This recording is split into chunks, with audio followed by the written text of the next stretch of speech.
Hi guys, আবারও চলে এলাম একটি নতুন ভিডিও নিয়ে তোমাদের মাঝে।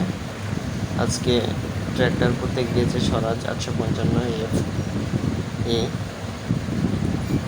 স্বরাজটা করতে গিয়েছে, এখানে পাট লোড করেছিল অনেকগুলো।